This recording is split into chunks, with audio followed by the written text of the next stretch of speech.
Mindhunter is finally a TV show that's produced and directed, made by David Fincher, that actually didn't get canceled. The only good one, anyway, because House of Cards sucks dick. And I'm so glad that it now is losing viewership because of the Kevin Spacey debacle. I could give a shit about that garbage show. It's pathetic dumbing down of politics and real life situations, pathetic acting, and obnoxious asides where Kevin Spacey would talk to the camera and explain things just in case you didn't understand what was going on. Fucking despise that. Maybe the first 2 episodes where he directed had some value, but it's a worthless show. I've not seen the BBC productions of House of Cards that it's based on, but I can only assume that it's much better. Yeah,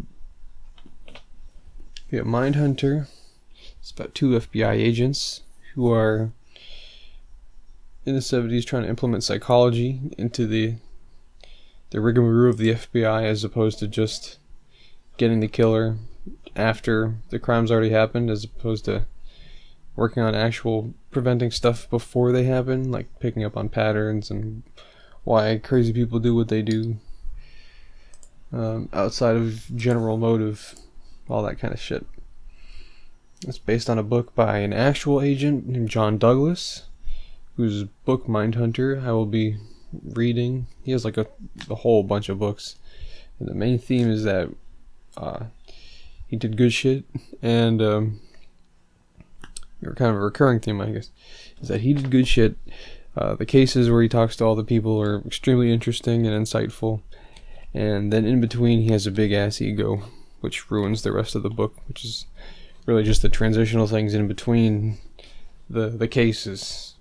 So it's like people will read the entire book, but it's, yeah, you just kind of have to skip through it. Easily one of the only good things on Netflix as far as TV shows that they have actually made or produced, instead of just, classic movies that are obviously good, but, they switch around the rights between what, like, Hulu or whatever else streaming service, HBO, Showtime, it's like whatever. Yeah, I'm surprised it didn't get any, well, you know what, no, I'm not surprised it didn't get any nominations, because, for one, it's not a social justice claptrap, and that's basically it. Those are completely not a stamp of quality.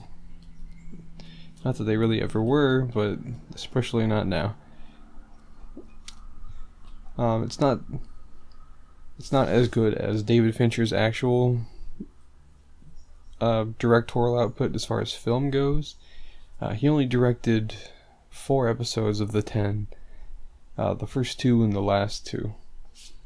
And there's a couple other directors, some no-name TV directors. Maybe one guy that won an Oscar for, I think, like a documentary, like a while ago. But to their credit, unlike House of Cards, which is only Fincher's episodes, the first 2 of the show are probably any worth a damn. The show is pretty consistent as far as like an 8 out of 10 all the way through. I've seen just a little over half the show. I've seen episodes 1 through 4 or 5. Then I saw 7 and 8. It's kind of a serialized show, but each episode is also its own little thing. It's not like the most connected ongoing plot. It skips around. It's not like a Law and Order thing, though. It's more like Star Trek Deep Space Nine, where there's still like a solid part. It could be episodic without any running theme, and the episodes could kind of work in a sense, but it's not like there's nothing there. Anyway, if you haven't used your Netflix, what's it called, month free trial, this is literally the only reason to get it.